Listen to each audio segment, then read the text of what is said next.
What's up guys, this is Dan here from ProGuides. Welcome back to our channel and to another video to help you on your CSGO rank up journey. Today we're answering one of the most common questions we see in the comments, and that's how to solo queue your way up the ranking ladder in CSGO. We all get tilted when we get put in a game with 4 people who just aren't playing how they need to in order to get your team a win. Whether that's a communication issue or a teammate flaming, solo queuing can often seem like a lost cause. But in today's video, we're gonna give you the 5 secrets of solo queue. Without further ado, let's dive right into the first one.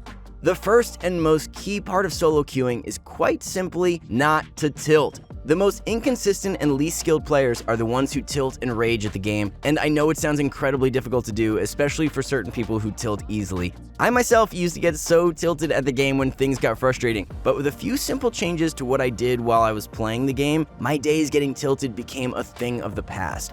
These changes were all based around one thing, and that is, put simply, separating yourself from the game. Now, I of course don't mean abandoning the game. Instead, just try putting a bit of distance between you and the game when you die. This could be something small, such as taking your headset off and tapping out, but I would recommend getting up and going to get a drink quickly or splashing some cold water on your face. Hopefully, you can call a timeout to get this done, but if not, just go when you die. Even if you miss part of the next round, you'll come back at 100% and not tilted instead of staying at your screen.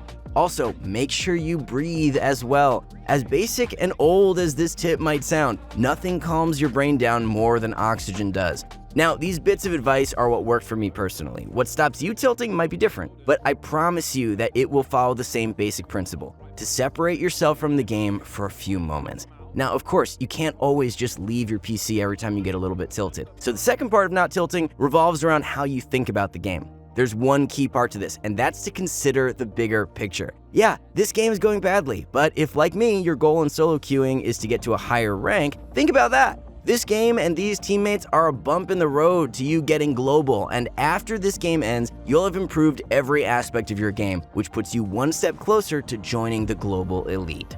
Now, let's have a talk about how you play the game itself when you solo queue, and how you can get the most out of it by maybe making a few slight changes to how you play. Firstly, this will be finding your role. If you can find a set role to play and perfect it over the course of a week or so, it will not only improve your win rate, but your consistency in-game as well. And by role, I'm not just talking about being an entry fragger or a lurker, but also where you like to play on each map, as both a terrorist and a counter-terrorist. This can be anything from playing B-site on Mirage to fine-tuning how to take A-long on Overpass. Perfecting how you play certain spots and situations will make it so that you play to the best of your ability, which is all you can do when solo queuing. It also nearly guarantees you a few rounds each game, rounds that you can build upon to get an edge over the enemy team. Secondly, you want to try to go for impact, not just stats. We've all had those teammates who get 25 kills but not a single MVP star, and that's because they've had no impact. It's considerably more useful to your team if you get fewer kills but win rounds for your team with those kills, such as holding a bomb site or winning out a clutch, instead of getting a few exit frags each round. What I'm getting at here is that you should try to take some more risks, like pushing a smoke or peeking an angle. Especially important when we're talking about impact is opening frags. Getting the first kill of a round and not getting traded puts your team in an incredibly advantageous position, regardless of what side you're playing.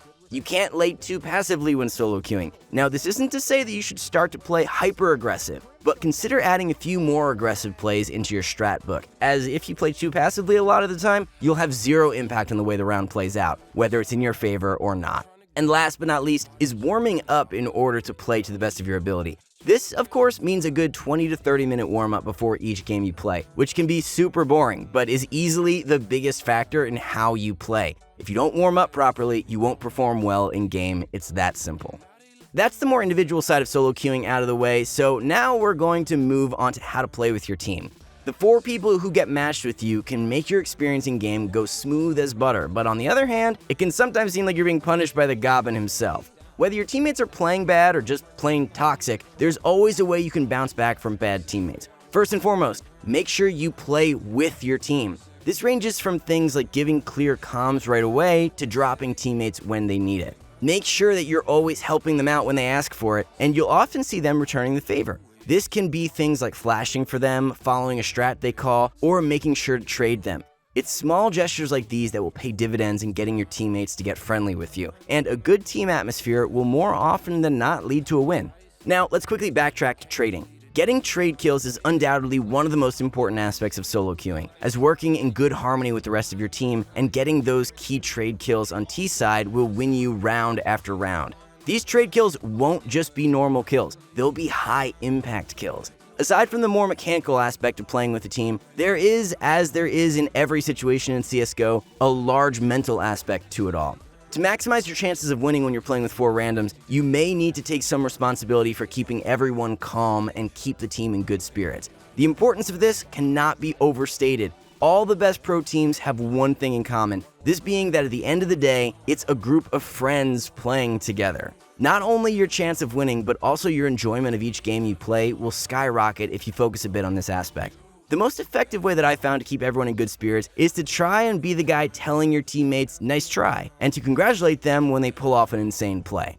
On the opposite end of the spectrum, you might need to calm your teammates down sometimes to stop any arguments breaking out, as these will never end well. Just calmly tell them this. Make sure they understand if they keep arguing, you'll only lose the game, and maybe recommend muting each other if they won't stop. Now, of course, everything I just spoke about only works if your teammates aren't being extremely toxic. In this case, simply mute them. There really is just no better way to deal with people like that. Now, moving on to a more advanced topic of CSGO, and this is the economy system. This system has been a hallmark of every single iteration of Counter-Strike, and to this day, it separates CSGO from so many other shooters. It leads to much more tactical and in-depth gameplay, and properly knowing how it works can give you the edge over your opponents every time you join the server. Buying a deagle every round is definitely tempting. The prospect of getting a highlight-worthy round is extremely enticing, but in the long run, it will mess up you and your team's money. When learning about economy, you need to understand the value of each purchasable item. This means understanding 3 main things. 1, how likely it is to help you win the round. 2, what it means for your money after buying it. And 3, what will it mean if the other team kills you and gets a hold of it. Now, there are no steadfast rules for each of these, as they change round by round and game by game depending on a whole number of things. Just try to think about each of them before you buy. Will you be able to rake in some frags or help your team with it? Will you be able to buy other essentials such as armor and some nades as well? And finally, will it give the enemy team a significant advantage if they kill you and take it? This final question is one of the reasons why you'll see pros buying UMPs and MAC-10s on anti-ecos instead of 5 rifles. If the enemy team gets a hold of an SMG, there's a very low chance they'll be able to kill any armored opponents with it. But as soon as that switches to an M4 or an AWP, the dynamic of the round completely changes. As far as the bigger picture of the economy goes, that's something far too big to explain without its own video, but as always, we have a few key points to start you off, these being the 3 types of buys: ecos, force buys, and full buys. An eco takes place when you need to save your money for the next round to get a full buy together. In these rounds, just an upgraded pistol will do. A force buy is the next step, and happens when you've got around $3,000 in the bank and need a round win. And of course, we all know what a full buy is. Finally, I want to tell you about timeouts. These are so often overlooked by people at all levels of the game, but a well-placed timeout can quite simply win you the game.